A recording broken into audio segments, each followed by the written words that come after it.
Thank you so much for giving this opportunity to me.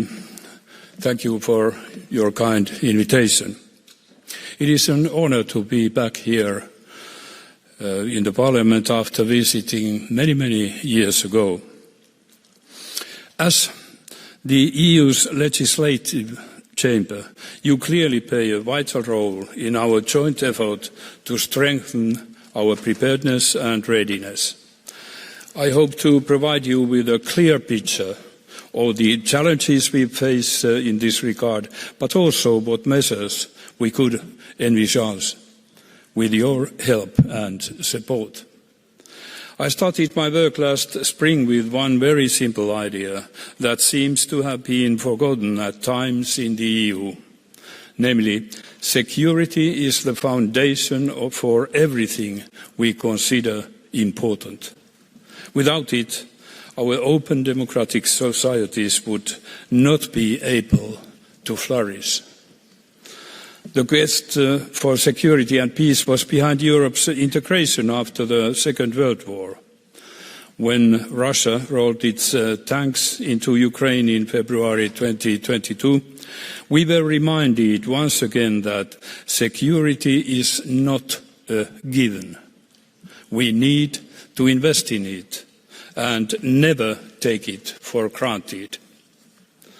So today, once again, it's a defining task for the EU to provide security to Europeans and be prepared for all the risks and threats we are facing. And the threats we face are numerous. They are not only hypothetical, but we are confronted with them here and now. We see rising geopolitical tensions that are driven by Russia's aggression against Ukraine, while the rules-based global order is fragmenting, and we see ever-worsening effects of the climate change. They were on display with the horrendous floodings in Valencia and elsewhere in Spain. I offer my condolences to the families of the victims. As global warming continues, we need to anticipate its pervasive effects on our ecosystems and invest in climate adaptation and mitigation. Indeed, if we learn one lesson from the recent past, it is that we need to be realistic and clear-eyed about the risks we face. We need to prepare for the worst to prevent the worst from happening. Another key lesson is that in the middle of a severe crisis, we depend on the same critical functions, such as reliable critical infrastructure, provision of basic services and protection to population, security of supply and social cohesion. Moreover, shocks in one sector of the economy often cascade to other sectors, and shocks to one member state will have knock-on effects throughout the European Union. I therefore try to make it clear in my report that we share a single security in the EU. If one member state loses its security, we all are in trouble.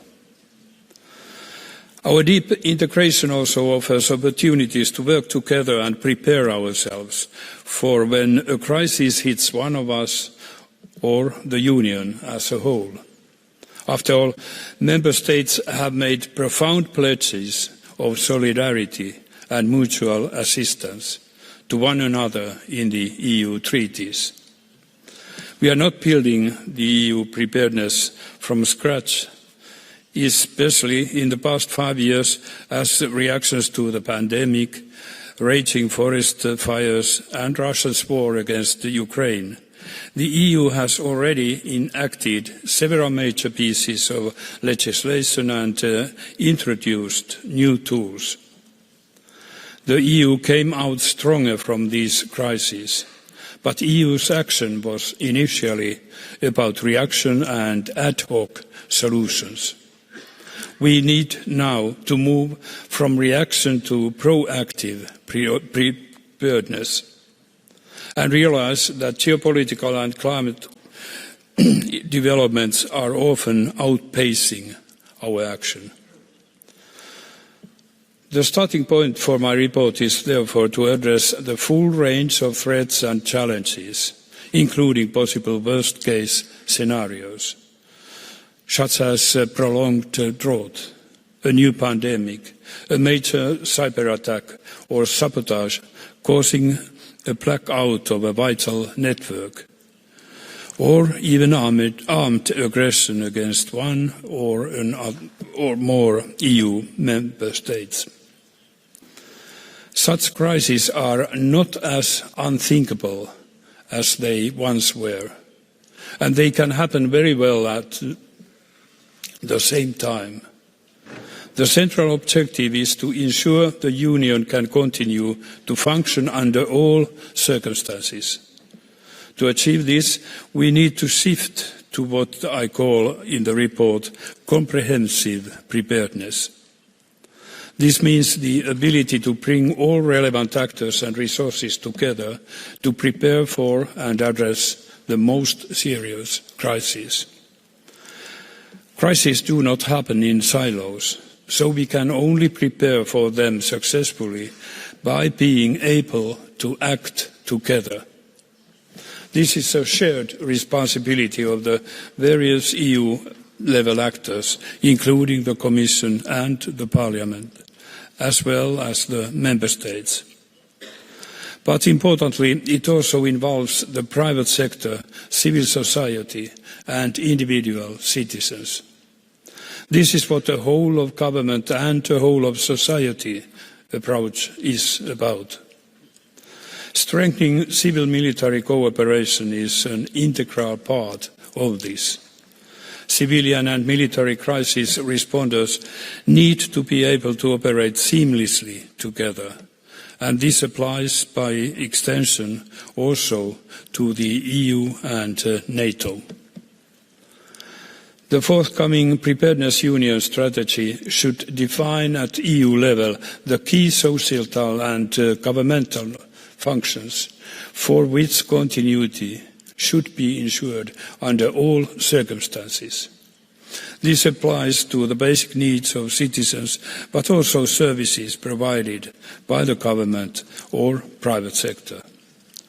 Such a list is currently missing. The report also explores the scope of a potential preparedness law.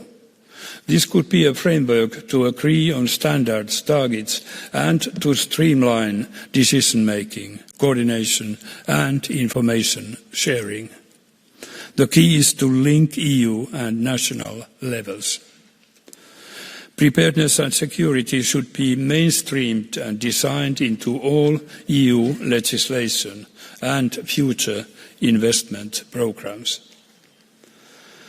The aim is to ensure that our structures, coordination mechanisms and sectoral policies and legislation are fit for purpose but also fit well together. This enables the speed of action that is so vital when a crisis erupts. Citizens and the private sector also play a major role in achieving a higher level of preparedness. There is much more we can achieve in this regard as set out in the report. From strengthening household preparedness and alert systems to the media literacy of citizens, but also enhancing volunteering opportunities by leveraging EU programmes such as the EU Solidarity Corps, and career opportunities in cybersecurity, defence industry or armed forces, for instance. The key here is to create a sense of ownership and participation among citizens in strengthening their own security. It builds cohesion and reinforces societal resilience.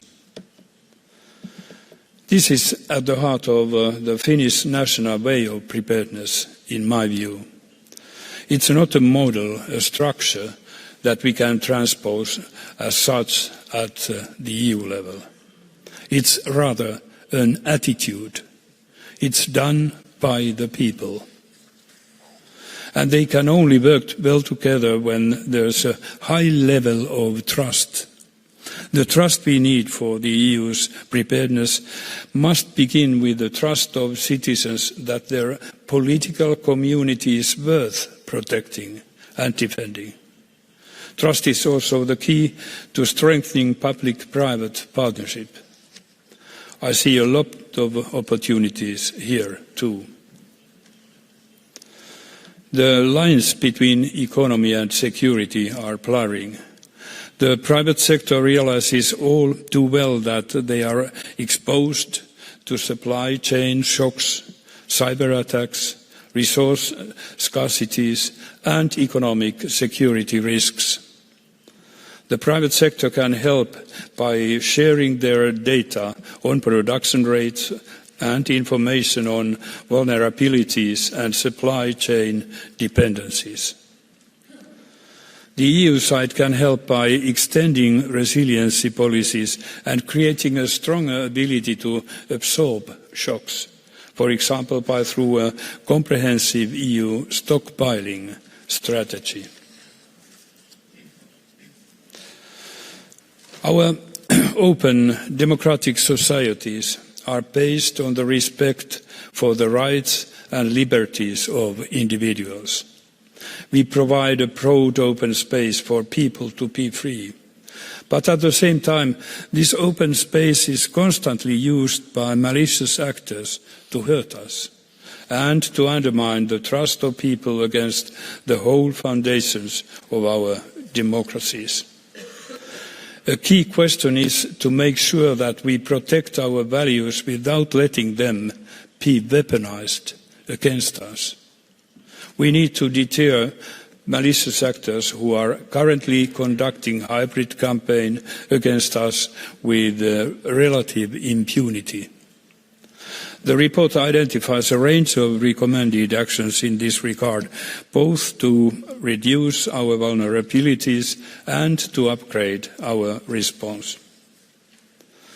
To outsmart our adversaries, the report proposes to gradually strengthen EU intelligence cooperation towards a fully fledged EU service for intelligence cooperation.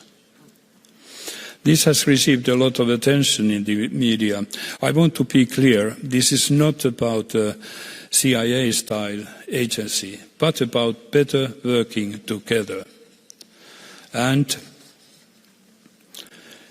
we have to keep in mind that in EU, for decision-making, all the relevant up-to-date information is most crucial.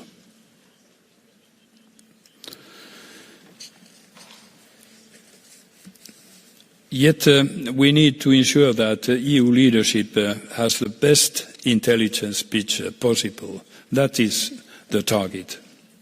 At the same time, for our security and military services. This is only one example of how we can work together to outsmart our adversaries. But knowing that they are up to this, not enough to deter them from aggression. Vladimir Putin made it clear a long time ago that he sees the West and the Western people as weak. We must change that perception. The cooperative security model that the EU and NATO aspired to after the end of the Cold War was shattered in February 2022. Putin is moving Russia to a war economy footing and soliciting assistance from autocratic friends across Eurasia. Strengthening Europe's defence is therefore an urgent but also monumental task. After years of underinvestment, We must now scale up our industrial capacity, both to develop cutting-edge military capabilities and to mass-produce battlefield goods like artillery, ammunition and cost-efficient drones. This also signals to the US, especially after the outcome of the presidential elections, that Europe is ready to share the burden and to take strategic responsibility. Only by showing that we do everything we can to prepare ourselves can we be a good partner for others. This should be more than words on paper. It needs to be backed up by new joined-up investments to rationalize the fragmentation among member states. The multitude of different military platforms in Europe